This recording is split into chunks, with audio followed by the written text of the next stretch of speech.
നമസ്കാരം. ശങ്കരാചാര്യരാൽ വിരചിതമായ കനകധാരാ സ്തോത്രം വളരെയേറെ വിശിഷ്ടമാണ്. കനകധാര എന്നാൽ കനകത്തിൻ്റെ ധാര അഥവാ സ്വർണത്തിൻ്റെ പ്രവാഹം എന്നാണ് അർത്ഥമാക്കുന്നത്. ഭിക്ഷയാചിച്ചു ചെന്ന ശങ്കരാചാര്യർക്ക് ഒരു പാവപ്പെട്ട സ്ത്രീ തൻ്റെ ഗൃഹത്തിൽ ഒന്നുമില്ലാതിരുന്നിട്ടും അവിടെ ആകെ അവശേഷിച്ച ഒരു നെല്ലിക്ക ഭിക്ഷയായി നൽകിയതിൽ കാരുണ്യം തോന്നിയ ശങ്കരാചാര്യർ കനകധാരാ സ്തോത്രത്താൽ ലക്ഷ്മി ഭഗവതിയെ പ്രസാദിപ്പിച്ചു എന്നും ഭഗവതി ആ പാവപ്പെട്ട സ്ത്രീക്ക് സ്വർണത്തിൻ്റെ മഴ പെയ്യിച്ച് ദാരിദ്ര്യം മാറ്റിക്കൊടുത്തു എന്നും പുരാണങ്ങളിൽ പറയുന്നു. ഈ സ്തോത്രം നിത്യേന പാരായണം ചെയ്യുന്നതുകൊണ്ട് ഗൃഹത്തിലെ ബുദ്ധിമുട്ടുകൾ നീക്കി സന്തോഷവും സമാധാനവും ഐശ്വര്യവും ഉണ്ടാകാൻ ഭഗവതിയുടെ അനുഗ്രഹം ഉണ്ടാകും. ഭഗവതി കുടുംബാഭിവൃദ്ധിക്കുള്ള മാർഗങ്ങൾ തെളിയിച്ചു തരും എന്ന് വിശ്വാസം. നമുക്ക് സ്തോത്രം ശ്രവിക്കാം. അംഗം ഹരേ പുളകഭൂഷണമാശ്രയന്തി ഭൃംഗാംഗനേവ മുകുളാഭരണം തമാലം അംഗീകൃതാഖില വിഭൂതിരപാംഗലീല മാംഗല്യദാസ്തു മമ മംഗളദേവതായ. മുഗ്ധാ മുഹുർവിദധതി വദനെ മുരാരേ പ്രേമത്രപാ പ്രണിഹിതാനി ഗദാഗദാനി മാലാദൃശോർമധുകരീവ മഹോത്പലയാ ശ്യാമേ ശ്രിയം ദിശതു സാഗര സംഭവായാഃ.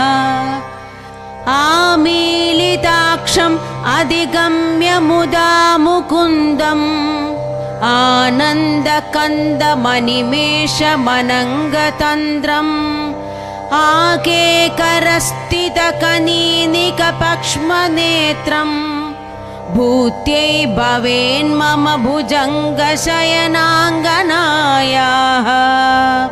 ബാഹ്വന്തരേ മധുജിതശ്രിതകൗസ്തുഭേയാ ഹാരാവലീവ ഹരിനീലമയീ വിഭാതി കാമപ്രദാ ഭഗവതോപി കടാക്ഷമാലാ കല്യാണമാവഹതു മേ കമലാലയായാഃ.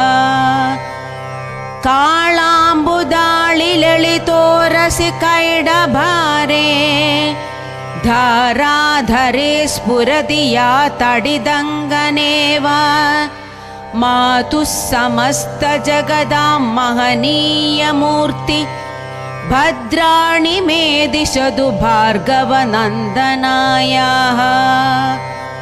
പ്രാപ്തം പദം പ്രഥമദ ഖലു യത് പ്രഭാവാത് മംഗല്യഭാജി മധുമാധിനി മന്മഥേന മയ്യാപതേ തദിഹ മന്ധരമീക്ഷണാർത്ഥം മന്ദാലസം ച മകരാലയ കന്യകായാഃ.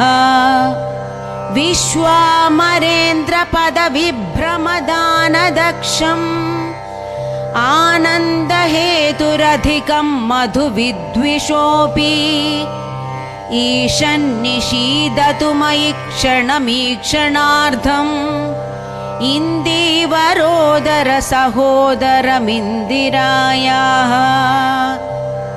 ഇഷ്ടാവിശിഷ്ടമതയോപി യയാ ദയാർദ്രദൃഷ്ട്യാ ത്രിവിഷ്ടപപദം സുലഭം ലഭന്തെ ദൃഷ്ടിപ്രഹൃഷ്ടകമലോദര ദീപ്തിരിഷ്ടാം പുഷ്ടിം കൃഷീഷ്ട മമ പുഷ്കരവിഷ്ടരായാഃ. ദദ്യാദയാനുപവനോ ദ്രവിണാംബുധാരാം അസ്മിന്ന കിഞ്ചന വിഹംഗശിശൗ വിഷണ്ണേ ദുഷ്കർമ്മ ഘർമ്മമപനീയ ചിരായ ദൂരം നാരായണ പ്രണയിനി നയനാംബുവാഹ. ഗീർദേവതേതി ഗരുഡധ്വജ സുന്ദരീതി ശാകംഭരീതി ശശിശേഖര വല്ലഭേതി സൃഷ്ടിസ്ഥിതി പ്രളയകേളിഷു സംസ്ഥിതായൈ तस्यै नमस्त्रिभुवनैकगुरोस्तरुण्यै श्रुत्यै नमोऽस्तु शुभकर्मफलप्रसूत्यै रत्यै नमोऽस्तु रमणीयगुणार्णवायै शक्त्यै नमोऽस्तु शतपत्रनिकेतनायै पुष्ट्यै नमोऽस्तु पुरुषोत्तमवल्लभायै नमोऽस्तु नाळीकनिभाननायै नमोऽस्तु दुग्धोदधिजन्मभूम्यै नमोऽस्तु सोमामृतसोदरायै नमोऽस्तु नारायणवल्लभायै नमोऽस्तु हेमाम्बुजपीठिकायै नमोऽस्तु भूमण्डलनायिकायै नमोऽस्तु देवादिदयापरायै नमोऽस्तु शार्ङ्गायुधवल्लभायै नमोऽस्तु देव्यै भृगुनन्दनायै नमोऽस्तु विष्णोरुरसिस्थितायै नमोऽस्तु लक्ष्मी कमलालयायै नमोऽस्तु दामोदरवल्लभायै नमोऽस्तु कान्त्यै कमलेक्षणायै नमोऽस्तु भूत्यै भुवनप्रसूत्यै नमोऽस्तु देवादिभिरर्चितायै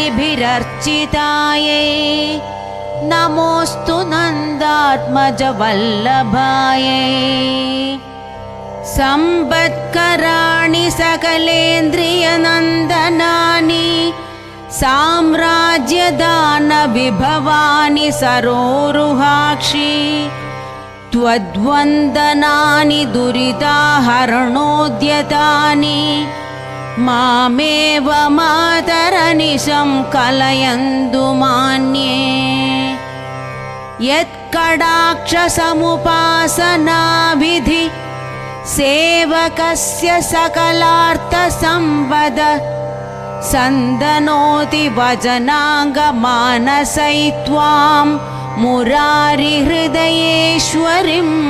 भजे सरसिजनिलये सरोजहस्ते धवलतमांशुगन्धमाल्यशोभे भगवति हरिवल्लभे मनोज्ञे त्रिभुवनभूतिकरी प्रसीद मह्यम् दिग्घनस्तिभिः कनककुम्भमुखावसृष्ट स्वर्वाहिनि विमलचारुजलाप्लुताङ्गिम् प्रातर्नमामि जगदां जननीमशेषलोकाधिनाथ गृहिणीममृताब्धिपुत्रीं कमले कमलाक्षवल्लभे त्वं करुणापूरतरङ्गितैरपाङ्गैः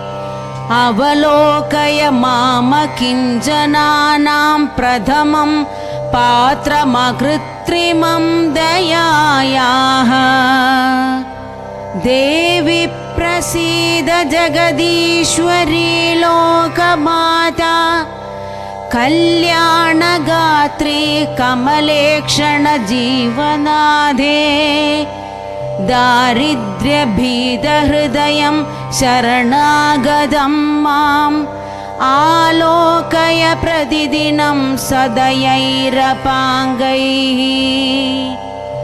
स्तुवन्ति ये स्तुतिभिरमोभिरन्वहं त्रयीमयीं त्रिभुवनमातरं रमां गुणाधिका गुरुतरभाग्यभागिनो भवन्ति ते भुवि बुधभाविदाशयाः।